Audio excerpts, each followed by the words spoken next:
One. Hello. Welcome to today's episode. My name is Bryce Tubbs. Today with me is Theresa Destrebecq. She's an educator and a coach who is inspiring women to learn, grow, and connect with themselves and others.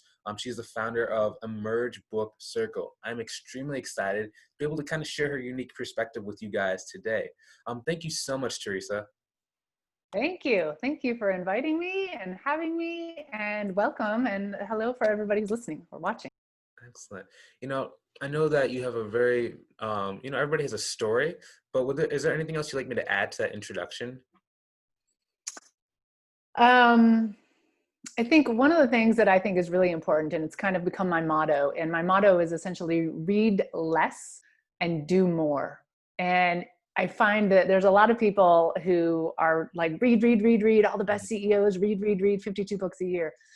And I have learned, having tried that approach and now doing it differently, that it doesn't actually work. And so to really connect, earlier you were talking about connecting, to really connect to yourself, you got to go into the books, and that means reading less and doing more. So that's kind of the motto. Tai Lopez, 52 books or a book a day is incorrect. Yes. According to my perspective, yes. It's correct for him because he's trying to sell you a program that sells books in audio format. Exactly. But I think that if you really want change, and you want change through books, then you got to slow down, and you got to go deep, and you got to read them once and maybe twice and maybe three times. There's a quote by Bob Proctor that says, when you read a book a second time, you don't see something in it you didn't see before. You see something in yourself that wasn't there before. Can I ask you this question? Do you read it the second time right away, or do you wait a couple of weeks until you've grown a little bit and then come back? So I read a book the first time. I just read it. I read it. I enjoy it. I don't do any note taking. I do nothing. Oh. The second time, I usually read it because I'm facilitating it and leading it through the book circle. And when I'm doing that, I am reading it from the perspective of, I'm the coach, you are my client, but not really my direct client, and I'm trying to help you get the most out of it. So I'm talking to the book as if I'm talking to a client, and I'm asking the book questions, but it really is like I'm asking the client question. And at the same time, I'm asking myself those same questions. So it's like when I read it, I'm having a conversation with the goal of, how can I use this to get my clients or my circle members, they're not necessarily always clients, to see something in this that will support their transformation or their shift or their growth or whatever it is that they're looking for. Can you, so that's a really interesting thing I've never heard before. Can you talk, like, what's a question? Do you say like how to get over X, or do you ask like the chapters a question? What does that look like? What does it look like in a book? So let's see, here's a book. Never heard that before. Well, so like, here's a specific, like, we're reading a book. This is the book we're reading this month. And there's all sorts of sports analogies. And I'm like, one question I just wrote, like, what are some female examples that have demonstrated the same mindset? So it's a question I'll ask myself to get me to reflect.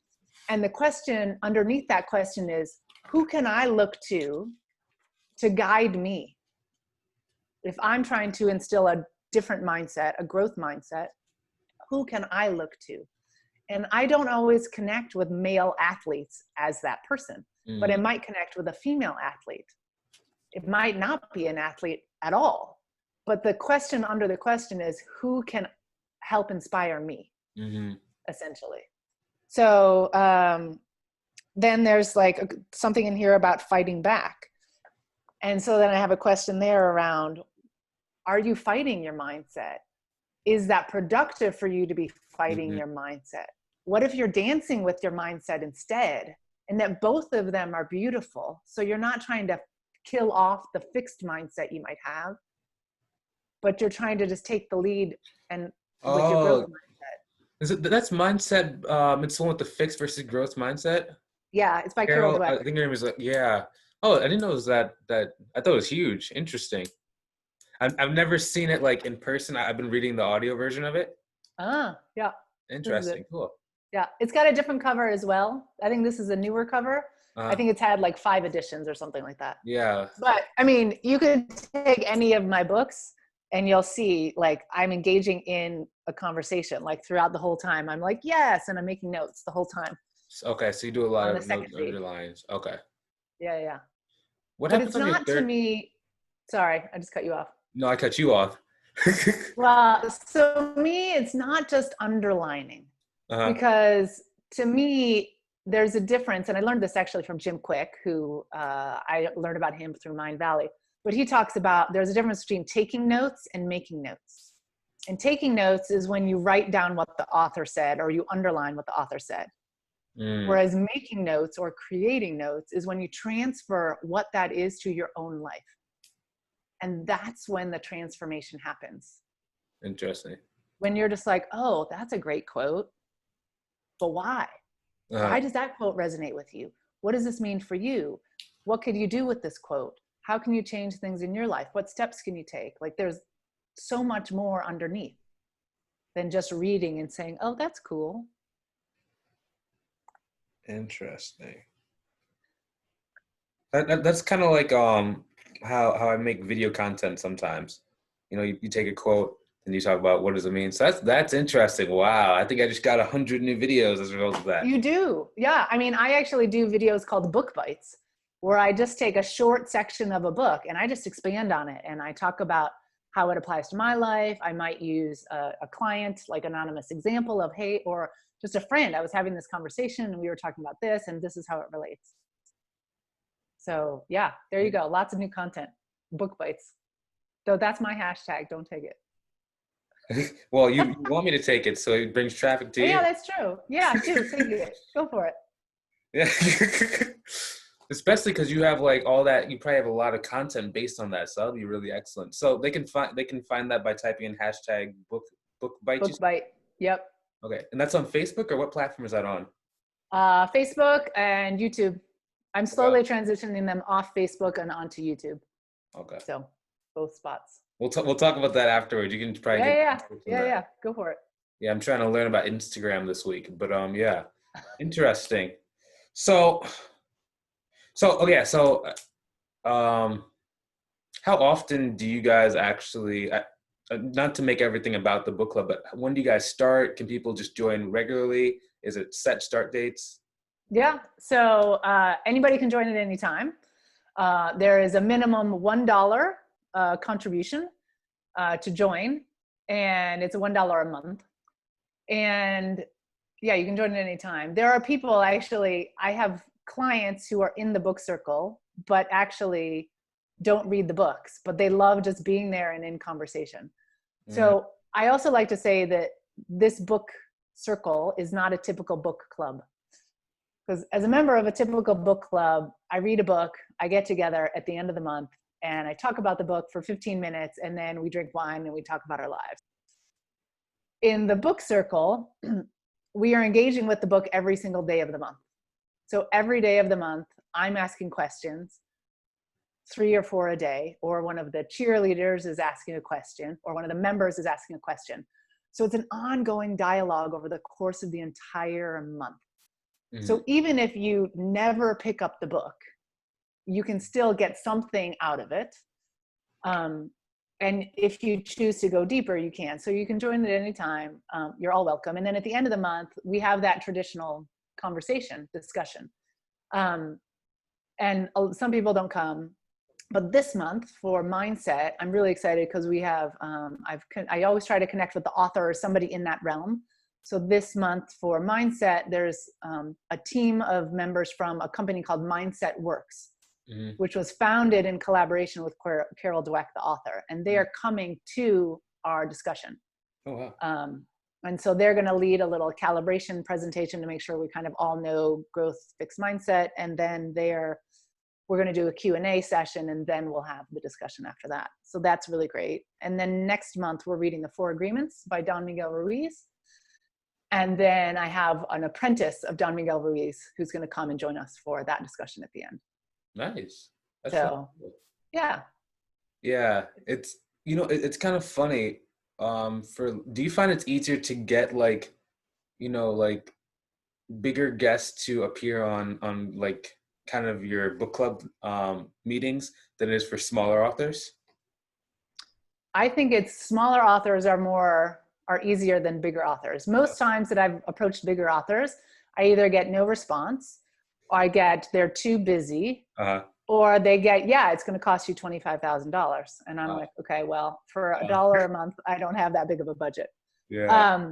So, but you know, it's great to meet these other authors, because I do other authors, other interviews with other people. So the man who's coming for the Four Agreements, he's written his own book about the Toltec. It's just not as well known as the Four Agreements. So, you know, I think that the name of the book circle is called the Emerge Book Circle, because the whole thing is about emerging every day into a newer, better, whatever you want to call it, version of yourself. And it's the same for these authors. It's almost giving them a platform to emerge themselves into more of a public eye. And that's why I like to invite people who, you know, Carol Dweck's not coming. She's already famous. But these Mindset Works people, like, they're doing the work too. So let's honor them and what they are bringing to the table. Yeah. It's funny, yeah, because the reason why I even asked that question, we were doing, my brother, he is a professional musician.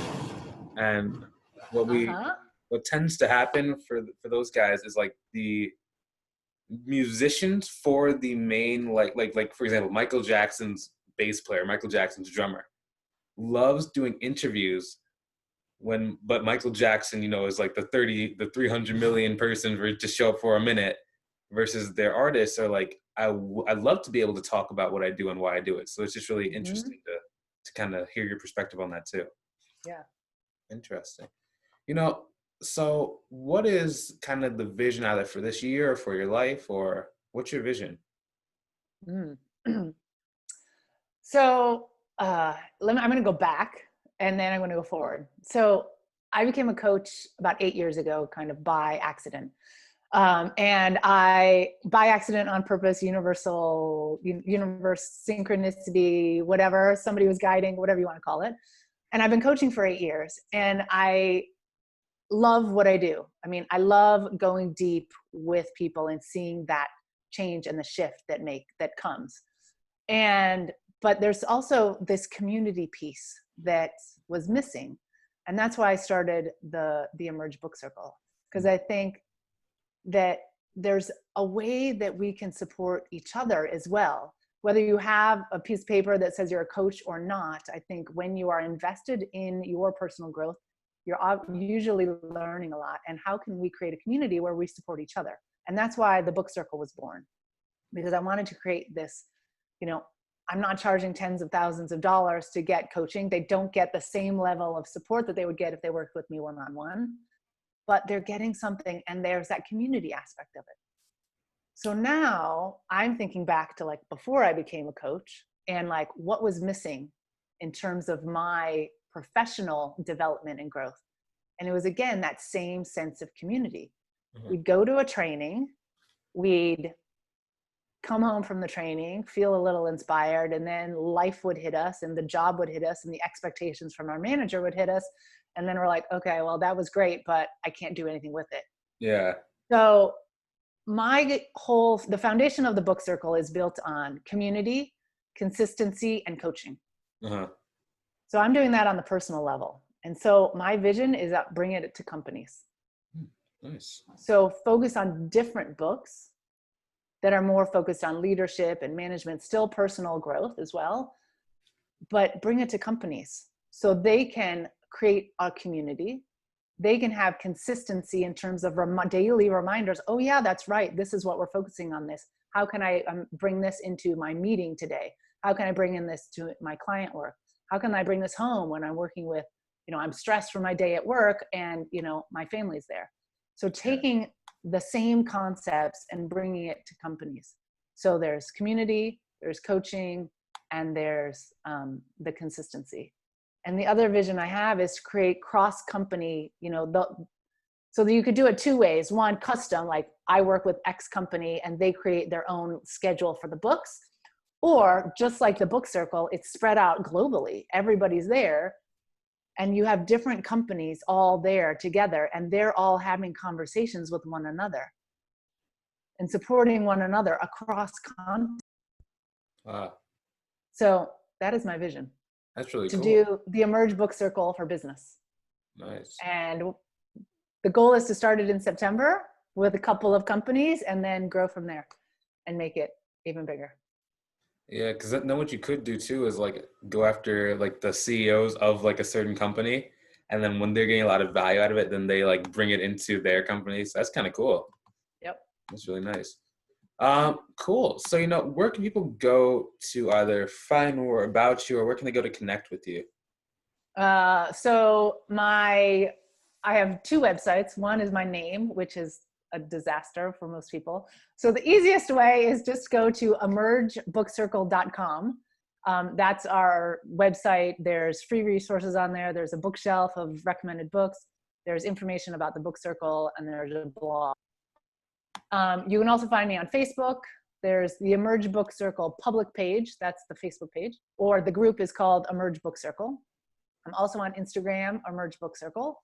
And I'm also on YouTube.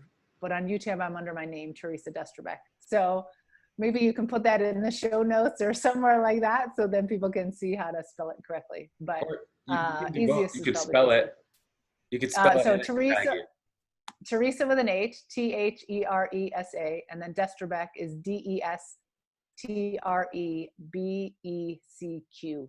Thank you to my French husband.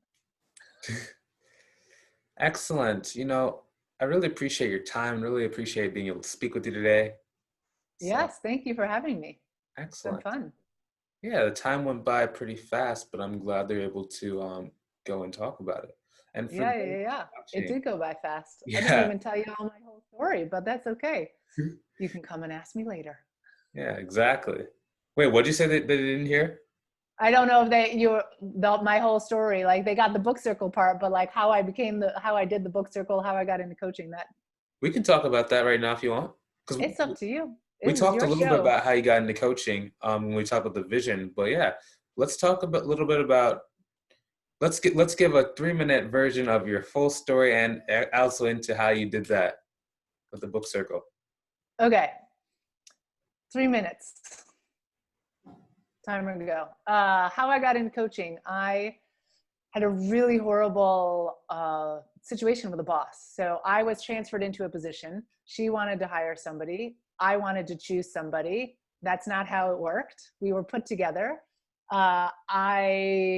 She had a reputation, and I had pre-formed how the whole entire relationship was going to go. And guess how it went? Exactly how I had formed it. And so after a couple of years, I was like, I can't do it. But I went out with, a lot of blame and a lot of anger and a resentment. And I didn't see my part in it at all. I saw her as the problem, and I was definitely pointing all the fingers outwards and was unable to see anything. And so I ended up hiring a coach who helped me let go of that. And then I got hired by a company to create a coaching program online for them, because I have a whole background in education. And so they hired me to do it. But in order to build the content for them, I had to be trained as a coach. So I got trained as a coach. And the whole time I'm like, okay, I have had a coach. I'm working on developing a coaching program. I still was like, coaching was not in my repertoire at all. I'd never even thought about it. And then finally I started working with my practice clients, and I was like, oh, this is it. And so then I got into coaching, and and then life has, been fun ever since, and challenging, growing a coaching business. You think once you have the certificate, it's like, oh, it's easy. People will just flock to me, but it's not the way it is. So the building of the business, moving across the world, all of that has been fun. And then part of the Emerge Book Circle was because during that turbulent time with my former boss, I was reading a lot of books. Because I was like, okay, I know there's a problem. And I was like, Monday morning leadership and how to deal with difficult people and like all this kind of stuff. Again, all about her. And now looking back, I can see why the books were limiting. And so I want to create something different for people now reading books, so that it's not just lip service. Oh yeah, I'm learning and growing because I'm reading all these books. But there's a difference between consuming and creating something with what you consume. And I think a lot of people are doing a lot of consuming of personal growth books, but they're not actually creating different ways of being, doing, living, whatever in the world. Yeah. So that's the book circle and my story. A little bit of it, at least. Yeah. And it was in 3 minutes. Wow. I wasn't even timing. Yeah, I told you could do it. You're concise. But yeah, it's interesting. Everybody gets a certificate, and I think it's gonna be magical. And I think, can you talk to some of the coaches watching where it's like, like what to expect that first out of a year or 5 months in? Oh Like, gosh. What to expect. Okay, so this is, I think, the biggest lesson for me is I was like, if I just produce and write and do all of that, then people will just know. mm-hmm. And that's not, people will just know what I do. And I think for a long time, I had this stuff around selling and stuff around asking and offering, because I have this former, mindset around selling is sleazy kind of thing. Mm-hmm. And I had to get over that. I had to think about that what I'm doing is offering a service, and it's okay to ask people if they're interested. It's okay to offer. And I think that's what I was not doing for the first 5 months, year, is I wasn't directly selling. And it goes back almost to like the door-to-door salesman. It's okay to, I think it also has to do with the rejection. So if you go door to door long enough, eventually you're going to get a sale, and you're going to feel better about getting a no. And I think for me, I didn't want to sell because I thought it was sleazy, but beyond that, I didn't want to sell because I didn't want to get the no. Mm. And that no was a reflection of me and my abilities as a coach. Yeah. That's what I saw at the time, but that's actually not true. Whether somebody says yes or no to my coaching has nothing to do with my worthiness. It has nothing to do with my competency at all. So separating that out was super important. And anyone who's a coach who's watching this, who's new, please make that distinction now, because otherwise it's going to be a really hard journey. Yeah. It's not, and then even like some coaches that I talk to, they have a disconnect between them as coaches. Part of your job as a coach is to be able to, work with clients who have to have some skin in the game. So they always talk about money's bad. I'm like, but when you help more people, you make more money. So does that mean that you think that your service is not good? Mm-hmm. Like, it's like a disconnect. Yeah. I mean, and I think what's really important is for you to kind of get aligned with the pricing that works for you. Mm-hmm. And I think there's all the experts that are like, you can go find any like coach for coaches that'll go out there and they might say, you need to charge this, this, this, this, and this. And I do agree that in some capacity, we do need to provide a higher price point. Mm-hmm. At the same time, it needs to feel in alignment with yourself. Mm-hmm. If I'm going to go out and say, I charge $2,000 an hour, that's not going to work with me. Mm-hmm. So it needs to align. So there are times when the experts are wrong for you. And that's knowing, like, am I selling myself short by charging this? Yeah. Or am I totally following somebody else's ideas of what's right, which also doesn't work? So it's kind of finding that space in between that works for you. And I do think pushing yourself, getting a little bit uncomfortable is good. I mean, that's why we coach our clients, right? Because we want to push them out of their comfort zone so that they can grow. Mm-hmm. We also can take our own advice, push ourselves out of our comfort zone so we can grow. Yeah, that's great. Excellent. So thank you so much for appearing today. I know that we took a couple weeks in the making to get this thing set up. So I'm really glad we finally were able to speak with you. Yes. Thank you very much, Bryce. I'm so happy to do it. I love sharing my passion for books and sharing my passion for personal growth. And I am usually pretty authentic and have no problem sharing my story and my failures and learning. So it's fun. I love doing podcasts. So thank you for inviting me to do it with you. Excellent. And for those watching, thank you so much for, watching this video. We really appreciate your time. And, if you want to go and join a community of people who are, improving themselves every day and helping others to do the same, I recommend you go and check out our community. There's going to be a link either above or below the video. If you enjoyed watching this video, please hit that share button so that other people can get some value. We hope that you enjoyed watching as much as we enjoyed creating it. Feel free to leave a comment to let us know your thoughts, and I cannot wait to see you in the next episode. Have a great day, guys. Talk to you soon. We're done recording in 3 and 2 and 1. Excellent.